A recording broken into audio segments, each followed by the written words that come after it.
E5 TV news కు స్వాగతం. ముందుగా హెడ్లైన్స్. కలవరపెడుతున్న జీబీఎస్ వైరస్ 9 ఏళ్ల బాలుడు మృతి.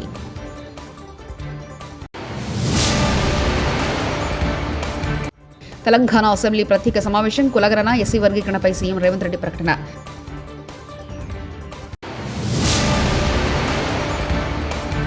నందిగామ మున్సిపల్ చైర్మన్గా మండవ కృష్ణకుమారి విజయం.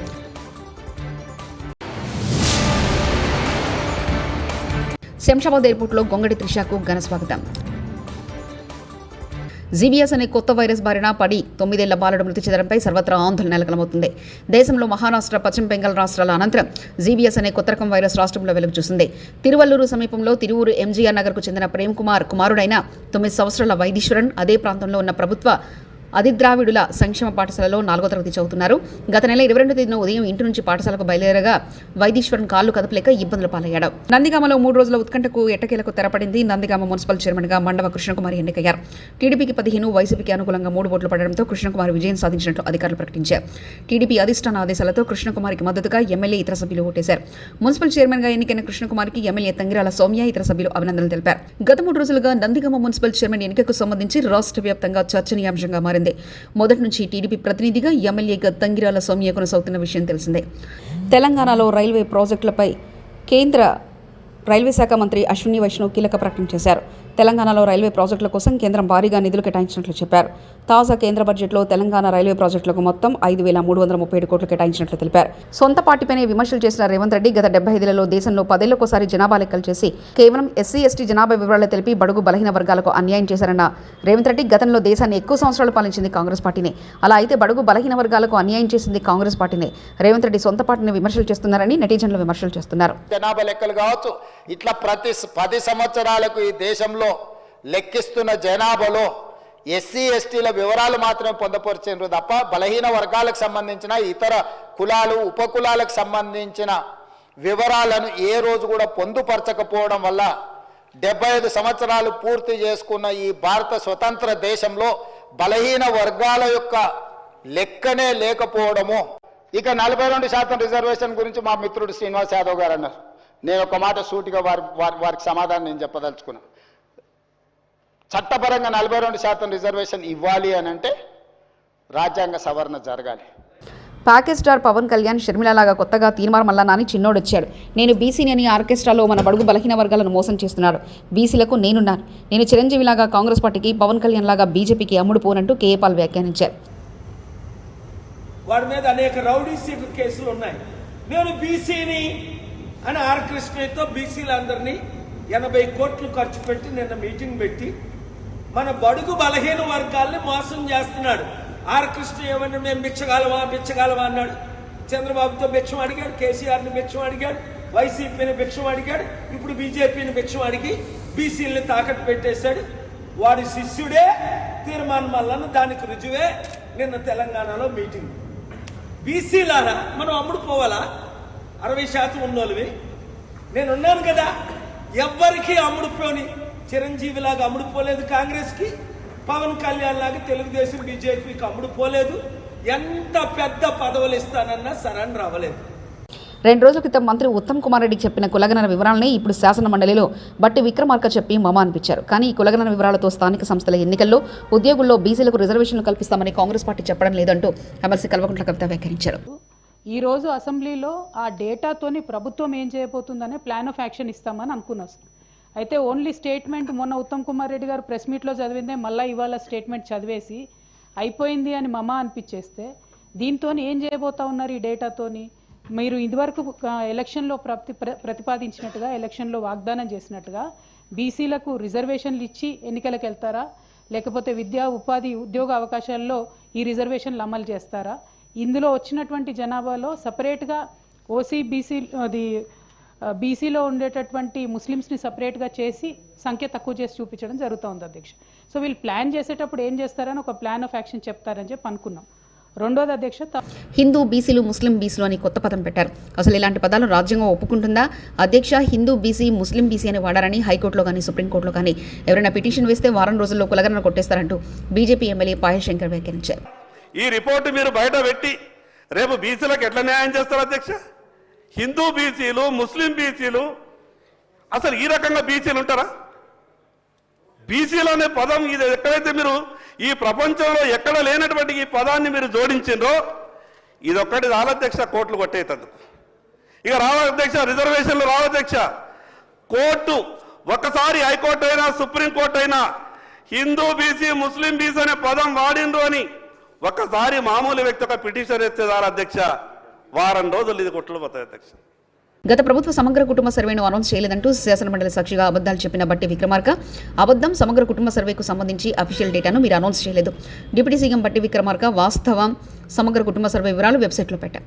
మంత్రి బట్టి కింద ఉన్న ప్లానింగ్ శాఖ వల్లే వెబ్సైట్లో పెట్టారంటూ ఎమ్మెల్సీ బండ ప్రకాష్ వ్యాఖ్యానించారు. అందుబాటులో ఉన్నటువంటి సైంటిఫిక్ సర్వే ప్రకారం జరిగినటువంటి జనాభా లెక్కల అంశం ఏదుందంటే 2011 సంబంధించిన సెన్సస్ సంబంధించిన జనాభా లెక్క సర్వే జరగలేదు, ఏమీ లేదు, డేటా లేదు అని చెప్పడం సరైనది కాదు సార్. సార్ వారు కూడా ఇప్పుడు ప్లానింగ్ శాఖ అనేది వారి ఆధీనంలో ఉన్న శాఖనే సార్. నేను ఇప్పుడు చూపెడుతున్నది దిస్ ఈజ్ ప్లానింగ్ శాఖ పెట్టిన రిపోర్ట్. ఇది ఎంసీఆర్ హెచ్ఆర్డీలో ప్లానింగ్ శాఖ intensive house hold survey HIS సమగ్ర కుటుంబ survey planning department Telangana state. దీని మీద ఇప్పుడు మంత్రి గారు ఎన్నైతే ఇండికేటర్స్ చెప్పినారో, ఎంతమందిని అపాయింట్ చేసినాం, ఎట్లా చేసినాం, మెథడాలజీ ఏం ఫాలో అయినాం, ఏ సిస్టమ్ చేసినాం, census, national sample survey, integrated house hold survey మూడింటిని కంపేర్ చేసి రాసిన రిపోర్టు మీరు చేసిన రిపోర్టే సార్. 75 పేజీల రిపోర్టు వెబ్సైట్లో ఇప్పుడు ప్రజలకందరికీ అందుబాటులో ఉన్నది సార్. అది మీ శాఖ రిపోర్టే, మంత్రి గారు పనిచేస్తున్న శాఖకు సంబంధించిన రిపోర్టే ఇవాళ వెబ్సైట్లో ఉన్నది. రెండో అంశం మీ దృష్టికి తీసుకొచ్చేది ఏంటంటే 2011 సెన్సెస్. ఆయన ఉత్తమ మంత్రి, ఆయన మాటలు నమ్మకండి అంటున్న మంత్రి కొండా సురేఖ 2 రోజుల క్రితం ప్రెస్ మీట్లో కులగణన వివరాలు వెల్లడించిన మంత్రి ఉత్తమ్ కుమార్ రెడ్డి కులగణన వివరాలు ఇప్పటివరకు బయట ఎక్కడ వివరించలేదంటూ శాసనమండలి సాక్షిగా అబద్దాలు చెప్తున్న మంత్రి కొండా సురేఖ. పర్సంటేజ్ అని మాట్లాడడం ఏదైతే ఉందో కరెక్ట్ కాదు. అది ప్రభుత్వం నుంచి ఒక పేపర్ కూడా బయటకు వెళ్ళలేదు, ఒక ఇన్ఫర్మేషన్ కూడా బయటకు వెళ్ళలేదు. ఇప్పుడు మీ ముందు పెట్టిందే కరెక్ట్ పబ్లిక్ ప్రభుత్వం యొక్క ఇన్ఫర్మేషన్. మీరు వాళ్ళు అట్లా అనుకుంటున్నారు, ఇట్లా అనుకుంటున్నారు అనేటువంటి మాట కాకుండా మేము ఇచ్చిన స్టేట్మెంట్ మీద మీకేమైనా డౌట్స్ ఉంటే వాటిని రేజ్ చేయండి, అంతేగాని వాళ్ళు అనుకుంటున్నారు అనేటువంటి విధంగా మాట్లాడడం కరెక్ట్ కాదు. చీటి సకలమ్మ గారి ద్వాదశ దినకర్మలో పాల్గొని పుష్పాంజలి ఘటించారు కేసీఆర్. ఈ కార్యక్రమానికి హాజరైన సకలమ్మ గారికి నివాళులర్పించిన కేటీఆర్, పలువురు మాజీ మంత్రులు, ఎమ్మెల్యేలు, ఎమ్మెల్సీలు, నాయకులు.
ఈరోజు మంగళవారం ఉదయం చిత్తూరు గాంధీ విగ్రహం వద్ద ధర్నా నిర్వహించి అనంతరం మీడియాతో మాట్లాడుతున్న కేంద్ర మాజీ మంత్రి కాంగ్రెస్ పార్టీ సీనియర్ నాయకులు చింతామోహన్.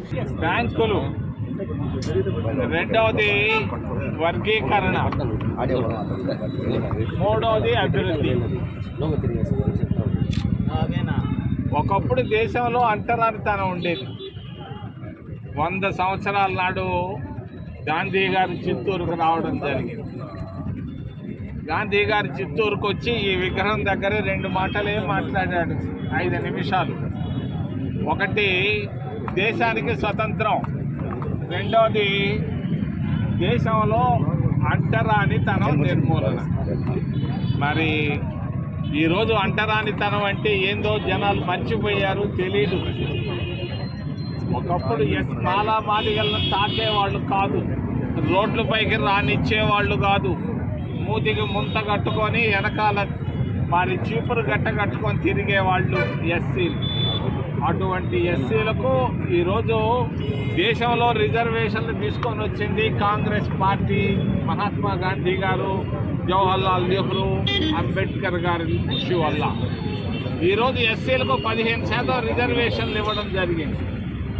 ఎస్టీలకు 7.5%. సూర్యవాహనంపై శ్రీనివాసుడు రథసప్తమి సందర్భంగా మంగళవారం పట్టణంలోని రింగ్ రోడ్ శ్రీ కళ్యాణ వెంకటేశ్వర స్వామి ఆలయంలో శ్రీ స్వామివారికి ఉదయం సుప్రభాత సేవ, అనంతరం ఆలయ ప్రధాన అర్చకులు పీసపాటి శ్రీమన్నారాయణాచార్యులు ప్రత్యేక పూజలు నిర్వహించారు. అనంతరం భక్తులకు సూర్యతీర్థం, సూర్యదేవుణ్ణి పూజించారు. పరమాణం భక్తులకు వితరణ చేశారు. ఆరోగ్య ప్రదాత సూర్య భగవాన్ని ఆరాధిస్తూ ఆలయ ప్రాంగణంలో ఆర్ఘ్యం సమర్పించారు. సూర్య నమస్కారాలు చేశారు. అనంతరం ప్రత్యేక పూలాలంకరణ చేసిన రథం సూర్యవాహనంపై శ్రీ స్వామివారి ఉత్సవమూర్తిని నిలిపి తిరువీధులలో తిరువోద్యోత్సవం నిర్వహించారు. శ్రీ శ్రీనివాస సేవా సంఘం ఆధ్వర్యంలో మంగళ వాయిద్యాల నడమ నిర్వహించిన ఈ ఉత్సవంలో వేద పండితులు పీసపాటి సంపత్ కుమారాచార్యులు, అర్చకులు, సేవా సంఘం కార్యదర్శి చెరుకూరి శ్రీధర్, స్వచ్ఛంద సేవకులు ఎస్ అచ్చిరెడ్డి, వికాస తరంగిణి సభ్యులు, సేవా సంఘం సభ్యులు పాల్గొన్నారు. పలు విధులలో శ్రీ స్వామివారికి భక్తులు కొబ్బరికాయలు, పండ్లు, పూలు సమర్పించి పూజలు చేసి నీరాజనాలు అర్పించారు. మహిళలు అండర్-19 ప్రపంచ కప్లో అత్యద్భుత ప్రతిభ కనపరిచిన పట్ల ప్లేయర్ ఆఫ్ ద టోర్నమెంట్ సాధించిన గొంగడి త్రిష ఆనందం వ్యక్తం చేశారు. మలేషియా నుంచి బెంగళూరు మీదుగా గొంగడి త్రిష 3D కేసరి హైదరాబాద్ చేరుకున్నారు. వీరికి హెచ్సిఏ అధ్యక్షుడు జగన్మోహన్ రావు ఘన స్వాగతం పలికారు.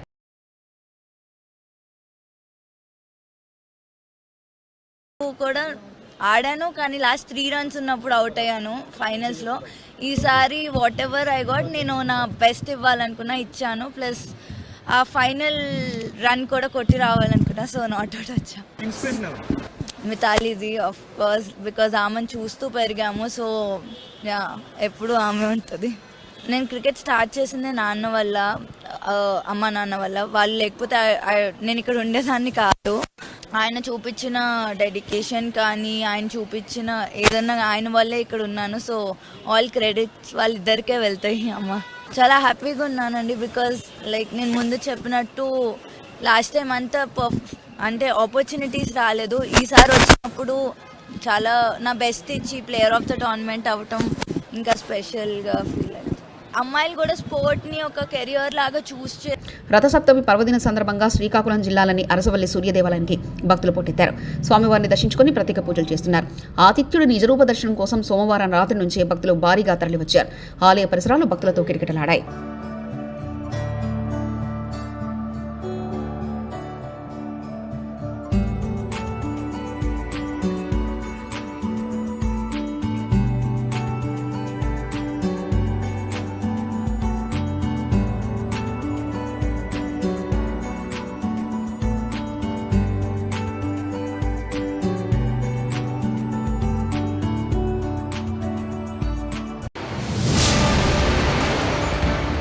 కలవరపెడుతున్న జీబీఎస్ వైరస్ 9 ఏళ్ల బాలుడు మృతి.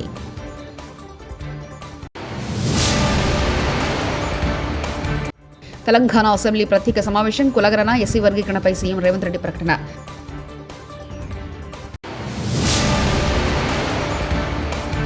నందిగామ మున్సిపల్ చైర్మన్గా మండవ కృష్ణకుమారి విజయం.